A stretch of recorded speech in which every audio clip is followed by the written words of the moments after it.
शिष्य मंगला, धन्य धन्य जगती तवरे, जीवन मोलाचे तुझला, भय रे कशाचे, ख्रिस्त धन ज्याचे त्याला, पुणे रे कशाचे, काळाच्या दाढेत त्याला, भय रे कशाचे त्याला, पुणे रे कशाचे. प्रभू येशू ख्रिस्ताच्या सर्वश्रेष्ठ नामात आपणांचं अभिवादन. पवित्र शास्त्र बायबलमध्ये 146व्या स्तोत्राच्या 8व्या वचनामध्ये असे लिहिले आहे, परमेश्वर आंधळ्यांना दृष्टी देतो, परमेश्वर वाकलेल्यांना उभे करीतो, परमेश्वर नीतिमानांवर प्रेम करीतो. देवाने अब्राहामास त्याच्या म्हातारपणात म्हणजेच तब्बल 100व्या वर्षी पुत्र दिला. काही वर्षांनी परमेश्वराने या पुत्राचे अर्पण करण्याची अब्राहामास आज्ञा दिली. कोणा सामान्य व्यक्तीने नकारच दिला असता, परंतु अब्राहामाचा परमेश्वरावर इतका विश्वास होता की तो म्हणाला की दैव आपल्या मुलास मेलेल्यातून उठवावं यास समर्थ आहे. म्हणून त्याने आपल्या मुलाचे अर्पण करण्यास मागे पुढे पाहिले नाही. अर्थात परमेश्वराने त्याला शेवटच्या क्षणी थांबविले.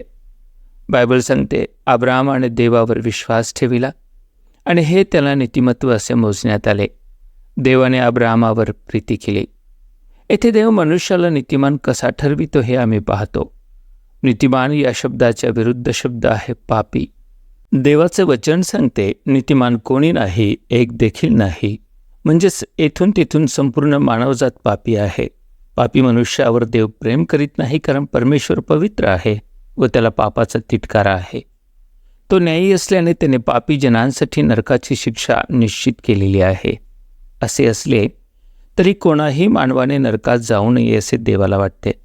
म्हणूनच त्याने प्रभू येशू ख्रिस्ताला देहाने या भूतलावर पाठविले. तो निरपराध व निष्कलंक असतानाही मानवाच्या पापांसाठी त्याने स्वतः मरण स्वीकारले. त्याने 3ऱ्या दिवशी मरणातून उठून मनुष्याच्या नीतिमत्वाचा मार्ग खुला केला. वचन सांगते, कारण वाडवडिलांच्या परंपरेने चालत आलेल्या तुमच्या निरर्थक वागणुकीपासून सोने रुपये अशा नाशवंत वस्तूंनी नव्हे, तर निष्कलंक व निर्दोष कोकरा असा जो ख्रिस्त, त्याच्या मूल्यवान रक्ताने तुम्ही मुक्त झाला आहात.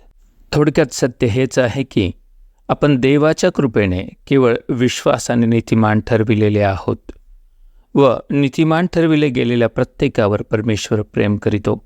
ख्रिस्तावरील विश्वासाने आपणांसही नीतिमत्व प्राप्त व्हावे आणि परमेश्वराने आपल्यावरही प्रेम करावे, म्हणून परमेश्वर आपणांस कृपा पुरवो. धन्यवाद.